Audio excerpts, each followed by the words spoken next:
Hey everybody, welcome back to the Belfry. I'm Jen, and this is Benson from Mindworm Games, and today we're going to walk you through the process of creating spin cast miniatures. Oh yeah. Alright Benson, walk me through the tools of the trade here. Alright, so what I have here is, I guess you could call it my mobile setup. I've never taken it on the road before, but Hey.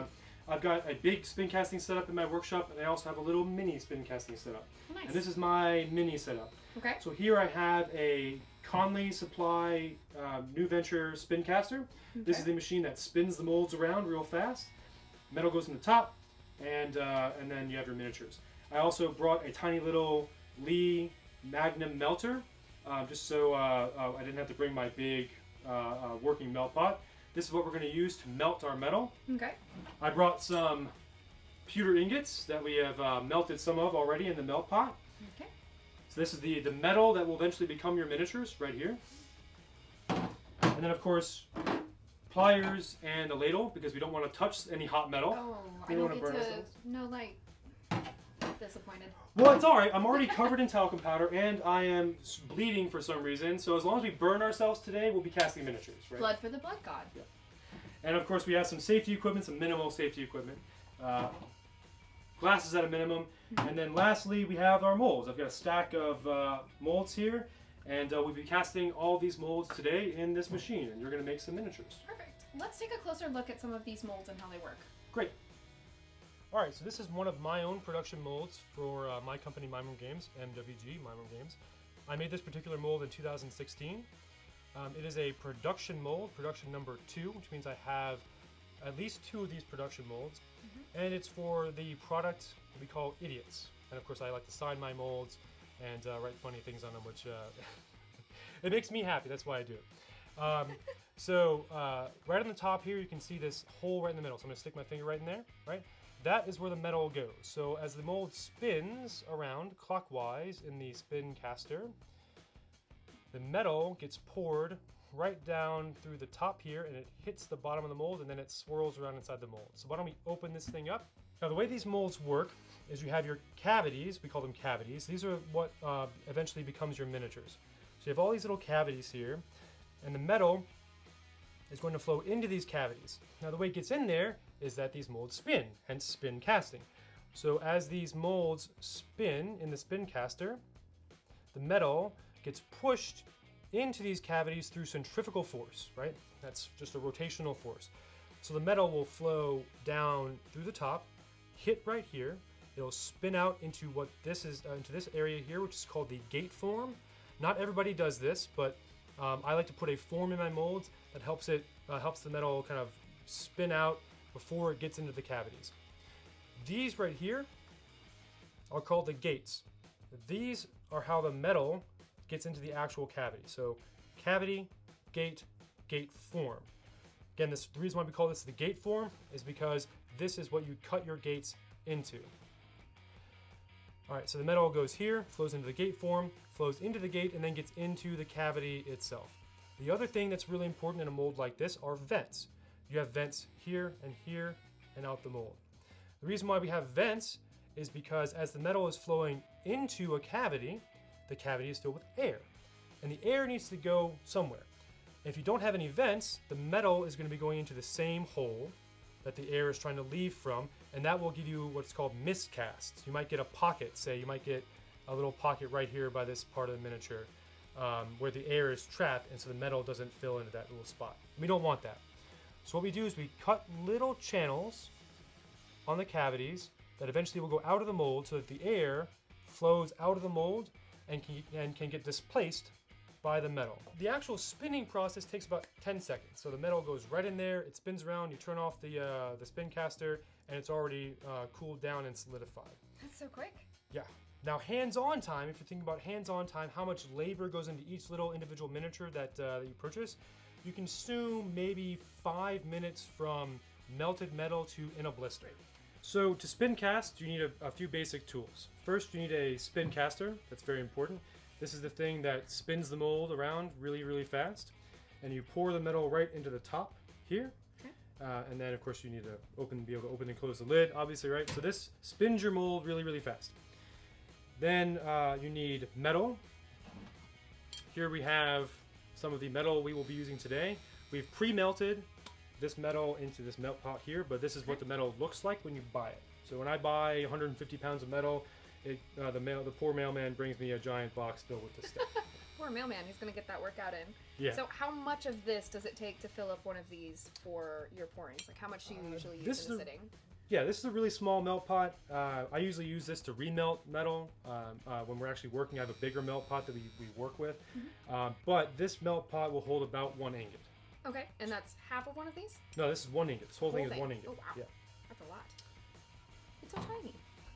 Yes, it's very alluring. That's one of the dangers of the metal, is it looks really, really shiny and inviting when it's in the melt pot. All right, I'm not going to jump in, I promise. Yeah.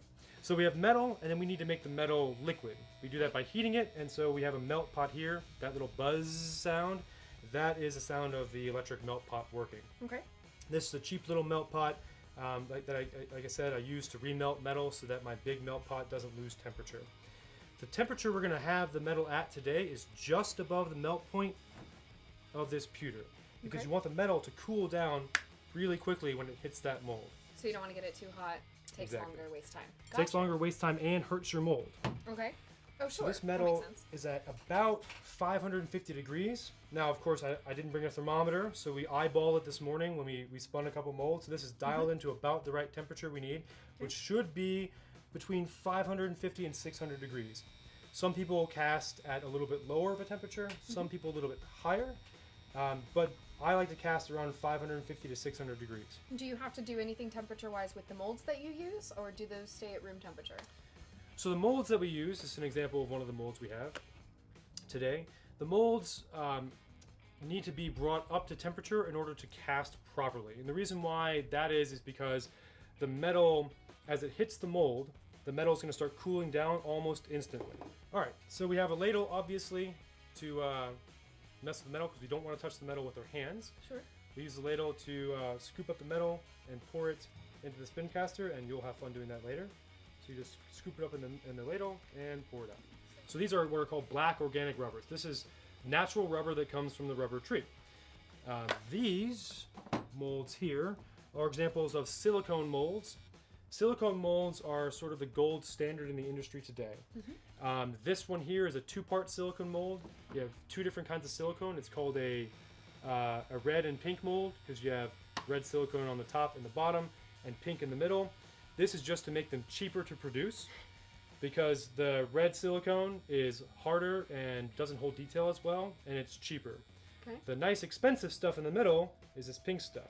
So instead of buying an entire mold of pink stuff, you buy half thickness good stuff and half thickness cheap stuff and stick them together. Makes sense. This is a low temperature silicone mold or green mold. This is from Contenti. It's a company that makes molds and mold blanks and spin casters and metal. The reason why you want a low temperature silicone mold is so that if you're making a master mold, this mold is used to take originals, the actual sculpted miniatures, either a 3D print or the sculpted putty. And this is the very first mold that you're going to make of them. Right. So in a mold like this, you want to be very gentle with your originals, and that's why you want to expose them to as little heat as possible. Okay. And that's really, really important for 3D prints, which is what people use a lot today. Oh, sure. 3D prints tend to get what's called a crazing effect, where they get little fracture patterns all on the surface of them. Yeah. That happens when they get too hot because the material expands and crackles. And so what you use is this expensive $40 mold that you can heat to like 180 degrees or 200 degrees. Instead of the 350 degrees, you're going to cook one of these organic production molds in. But silicone, silicone, the other nice thing about it, since we're talking about heat, is that silicone is less sensitive to heat. It doesn't change its shape very much in response to heat. Whereas these black organic rubber molds tend to expand and contract more. And the reason why that matters is because you have a mold that's got two parts, a top half and a bottom half. And you want those to be in perfect alignment. If one half swells a little bit, you're going to get what's called a registration error, where the mold, one half of the mold is a little bit bigger or smaller than the other half, and that gives you kind of an ugly line on your miniature. Some people will call that a mold line or a part line, and sometimes they are, but a lot of times those are actually what are called registration errors, where the mold, the two parts of the mold are not exactly lined up. And we're talking about millimeters here. Sure. Tiny, tiny, tiny little miniatures. When you're dealing with a guy this big, that makes a big difference. Yeah. And so if the top half of this mold swells a tiny little bit more than the bottom half, it can give you all kinds of problems. Which is also why you don't want to cast the mold too much or too frequently, because it'll get overheated, you'll burn out your cavities, and you'll get more registration errors because the top half and bottom half are not the same temperature. Nobody wants that. No, nobody wants that. All right, so why don't we go ahead and jump in and make one of these miniatures? Great. The first thing we're going to do is spin this idiot mold that we took a look at earlier. So go ahead and hold that for me for a second. Yes. All right, the mold has to get in this spin caster. So I'm going to open the top here, and inside here we have what's called the top plate. This goes on top of the mold because what we want to do is squish the mold and put it under pressure. We don't want, let me see that mold here. What we don't want is this mold to pop apart, right? We don't want to do that because then the metal will fly out of the mold and it'll get all over the spin caster, which is why we abstract mold making, not so hot. Gross mess here, right? That's from me not doing my job right earlier, so let's remelt that. All right, so inside this mold, inside this spin caster, I also have a little squishy pad. It's called a mold pad or whatever. That just helps keep the mold stable. So go ahead and hold this for me and hand me that mold. So many things. Yes. All right.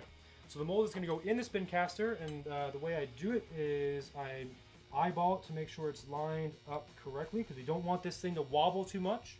So we want to make sure the mold is nice and centered inside the spin caster. All right, let me get the top plate. Let me put this sucker on. Now my big spin caster back in the workshop proper has, it's called an air cast machine. So it has a little piston inside that puts a regulated amount of pressure on the mold. This does not have that piston because it's really heavy. So instead we're going to secure the top plate with these nuts and we're going to hand tighten it to what we hope is the right pressure. It's a little bit more dodgy. This is fine.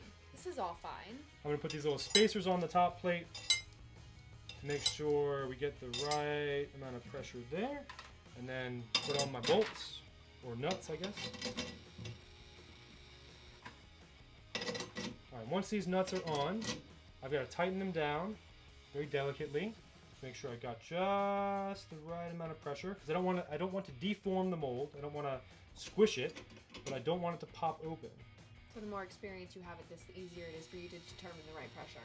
Yeah, on this finicky little casting machine where I can't push a button and change the pressure, yeah, you have to do it all by feel. Just kind of make sure all the nuts are just the right amount tightened.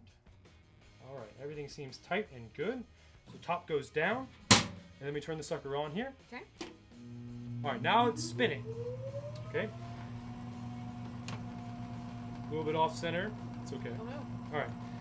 It's not going to be a problem for the mold, but that's why it's rocking a little bit. All right, so now all we need to do is pour metal in here. Okay. So I'm going to eyeball the amount of metal I pour in there. Metal there. So pretty. Pour it in. And then turn it off. Boom, that's it. That's spin casting. All right, now let's open it up, and I'll unbolt it here. And we'll see if we get This our is better job. than Christmas.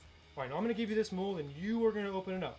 Oh. The metal inside is still going to be hot. It's going to be to the solid, touch. but hot to the touch, so don't burn yourself. No promises. Why don't you grab one of those pliers there? The big ones or the little ones? Either one. And use those instead of your fingers Okay. to touch the miniatures inside of this mold. Okay. All right, so I'm going to open it up here. Okay. All right, look at that. Where do I grab it? Anywhere you want. Ah. There we go. Ah! Oh god. No dying. All right, and there you go. There's miniatures. We did the thing. And it looks like we missed one. Oh, no. You got a little miscast. One little bit on the bottom there didn't fill out, and so Oh. that's okay. We That's barely why, knew you. That's why you have a whole bunch of copies in here. So I have 6 copies of each one of these. So we're good. All right. All right, now it's time for you to do some spin casting. I have a couple of molds I want you to spin. I've got one of my Exiles production molds and a very, very important master mold for a bunch of unreleased products, so don't break it. What could possibly go wrong? This will be great. All right, so remember the process. Take the mold. Well, actually, hand me the mold Hold first. that, please, my lovely assistant. I'm going to open this. Top plate off. This comes out. Yeah. All right. Please. Make sure to center it. You don't want to get all warbly. Oh gosh, he makes it look all easy, and I'm like, how in the world do I do this thing? Does that look about right? Yeah, that's great. Cool. All right. All right, top plate back on.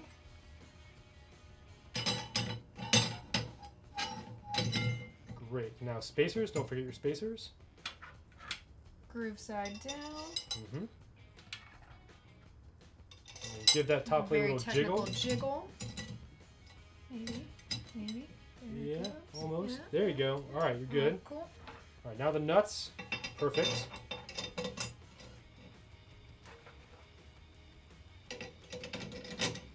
If I explode the studio, don't call my mom. Now we'll go ahead and tie them down evenly on opposite sides. Great. So they don't move anymore, but not too much, right? Yeah. And then give it a go around.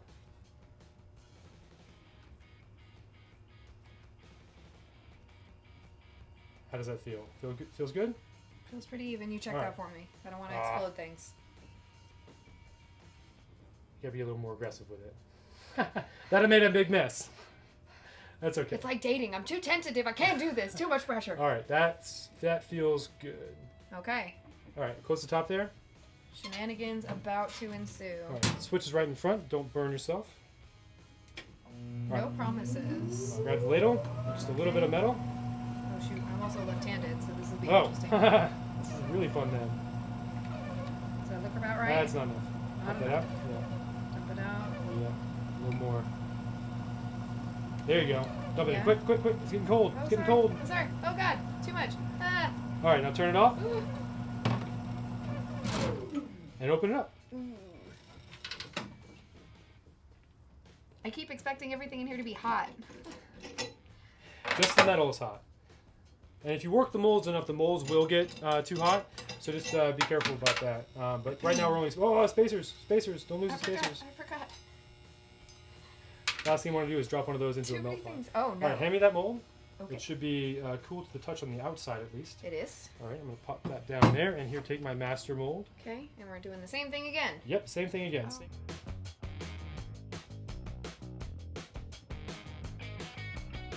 All right, it's Christmas morning. Let's open up our presents and see how bad I messed this up. All right, so this is my my production mold for one of my Exiles products. Okay. Go ahead and pop this open here. Oh, it looks great. Yes, I didn't ruin it. It's great. That's great. fantastic. We got all the little most of the bases filled out pretty well. All right, so we just need to flex it a little bit. Pop it out there. They're born. Look at them being birthed. Oh. Except this little guy. He's Yeah, I lazy. got a few little miscasts there, but that's not a big deal. All right, and now my master mold. So if I was a worker at your company, would I be fired for messing this up, or is this like normal? How does this work out? We got some mold lines there, a little bit of flash right there. So I might get called into the boss's office to be like, all right, look, we need to work on this. Yeah, maybe a couple little miscasts here. This isn't perfect, but the mold is old and it was pretty cold. But no, this is pretty darn good. And this is the one we did first that I took a little bit too much time on, so is maybe that yes. why? Yeah, the Cool, metal was probably a gotcha. little too cold when it went in. All right, now the second mold here, So my hopefully master this one mold. will be better. Oh, beautiful. Yes. This is all my beautiful new products here. So shiny. Don't tell anybody. I think these should be cool enough to touch with my bare hand. There we go. Yeah. Okay. You got a few miscasts here. That master molds are always harder to work. Okay. But this looks great. A few of the cavities are dead cavities. They're not going to be useful because the resin masters I used for this got a little messed up. So this chica here, she was never going to cast well. This guy's gun is a little messed up. But we got good casts on most of these. I think I'll actually keep a lot of these master casts. She's missing an arm here. He's got a little bit of flash on him. But these look pretty darn good. Great. So this has been the Belle of Lost Souls, how to create spin cast miniatures. Benson, thank you so much for coming in and showing this to me. This was an insane amount of fun, and we didn't burn the studio down, which is great. I still have a job tomorrow, maybe. So where can everybody find you? My company is Mindworm Games, and we're Mindworm Games on everything, Instagram, Facebook, and our website, mindwormgames.com. But if anybody wants to get in touch with me about spin casting, I'm happy to talk with anybody about anything involved in spin casting or making miniatures or how to run your miniatures business. I got a lot of help myself when I was just getting started by some great folks in the industry, from Josh Qualtieri, from Zombie Smith, John Popson, Effing Cool Miniatures, Forrest Harris, Knuckle Duster Miniatures. All those guys have been really helpful to me, and I'm happy to pay it forward. So this was a whole lot of fun. I've never taken my kid on the road before. This is great. And I'm so glad to have been able to come here and help out. We're really glad to have been the first people you take it on the road for. Thanks so much, and thank you guys for tuning in. We'll catch you next time. Thank you.